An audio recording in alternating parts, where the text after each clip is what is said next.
جادو کرنا جو ہے ہمارے دین میں حرام ہے اور اس کو کفر بھی کہا گیا ہے۔ اہل کتاب جو تھے وہ اللہ کی کتاب چھوڑ کر جادو کے پیچھے پڑ گئے تھے، وہ جادو اور شیطان پر ایمان رکھتے تھے۔ بہرحال جادو کرنا جو ہے اس کے بارے میں حدیث میں آتا ہے کہ 7 گناہ جو ہیں وہ ہلاک کرنے والے ہیں، اور ان میں سے ایک جادو سیکھنا۔ نبی صلی اللہ علیہ وسلم نے فرمایا تباہ کرنے والی چیزوں سے بچو، اللہ کے ساتھ شرک کرنے اور جادو کرنے کرانے سے۔ رسول اللہ صلی اللہ علیہ وسلم نے یہ بھی فرمایا کہ جادو کرنے اور کروانے والا ہم میں سے نہیں، یعنی اس کا اسلام سے کوئی تعلق نہیں، یعنی مسلمان یہ کام نہیں کر سکتا۔ پھر اسی طرح علم نجوم کو بھی جادو کی ایک قسم قرار دیا گیا۔ رسول اللہ صلی اللہ علیہ وسلم نے فرمایا جس شخص نے علم نجوم میں سے کچھ حاصل کیا اس نے جادو کا ایک حصہ سیکھ لیا، جتنا زیادہ سیکھے گا اتنا ہی زیادہ جادو میں مبتلا ہوگا۔ تو اس سے یہ پتا چلتا ہے کہ اس میں ستاروں سے بھی کچھ مدد لی جاتی ہے، کچھ حساب کتاب رکھا جاتا ہے۔ رسول اللہ صلی اللہ علیہ وسلم نے فرمایا عادی شرابی، یعنی جو مرتے دم تک شراب نہ چھوڑے، جادو پر ایمان رکھنے والا، یعنی کرنے کرانے والا یا سیکھنے والا یا سکھانے والا، اور قطع رحمی کرنے والا جنت میں داخل نہ ہوگا۔ ہاں اگر لا الہ الا اللہ پڑھتا تو ہو سکتا ہے کہ پھر سزا بھگت کے جائے، اللہ رحم کر دے۔ اسلام میں جادو کرنے والی کی سزا کیا ہے کہ اس کو قتل کر دیا جائے، چھوڑا نہ جائے، تاکہ اس مرض کا خاتمہ کیا جائے، کیونکہ اگر وہ زندہ رات ہو سکتا خود نہ کرے، کسی اور کو سکھا دے۔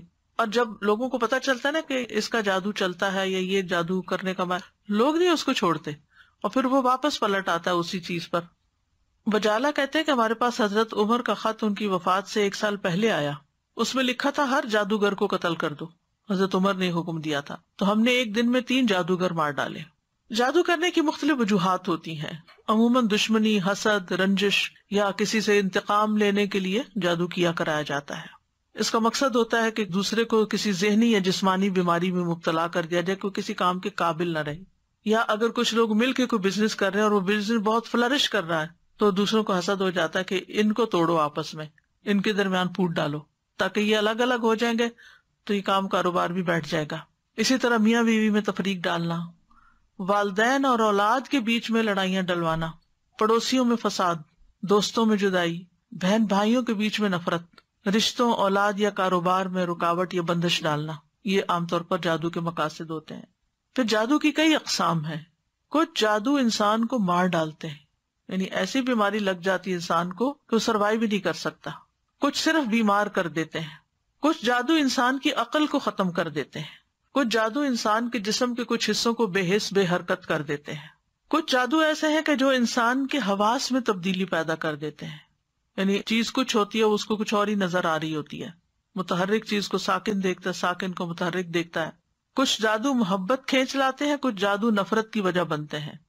تو بہرحال یہ سارے جو جادو کی اقسام ہیں ان کے نام بھی ہیں، جیسے سحر تفریق، سحر محبت، سحر تخیل، سحر جنون، سحر خمول جس میں صرف کاہلی سستی ہوتی ہے، سحر حواتف جس میں متاثر شخص چیختا پکارتا ہے، چیخے مارتا ہے، سحر امراض مختلف بیماریاں جیسے مرگی وغیرہ ہوتی ہے، سحر استحاضہ یعنی خواتین کو پیریڈز ختم ہی نہیں ہوتے۔ پھر جادو کی علامات بعض آہستہ آہستہ شروع ہوتی ہیں، بعض ایک دم اسٹرانگ آتی ہیں، جیسے سستی، گھبراہٹ، خاموشی، تنہائی کی عادت، کسی سے نہیں ملنا، کسی سے بات نہیں کرنی، ذہنی انتشار، حد سے زیادہ چڑچڑا پن، ذرا سی بات پہ بھڑک اٹھنا، کسی کام میں دل نہ لگنا، نماز روزہ عبادت چھوڑ دینا، بغیر کسی بیماری اور وجہ کے سر چکرانا، ڈراؤنے خواب آنا، خواب میں بھی رونا، چیخنا، چلانا، خون کے چھینٹے اور کپڑوں کو کٹا ہوا پانا، خامد بیوی کے درمیان آپس میں کوئی کشش محسوس نہ کرنا، بغیر کسی وجہ کے رشتہ داروں کا آپس کے معاملات میں بگاڑ ہو جانا، یعنی ایک دوسرے سے ملنا جلنا چھوڑ دینا۔ تو یہ اس کی ظاہری علامات ہوتی ہیں۔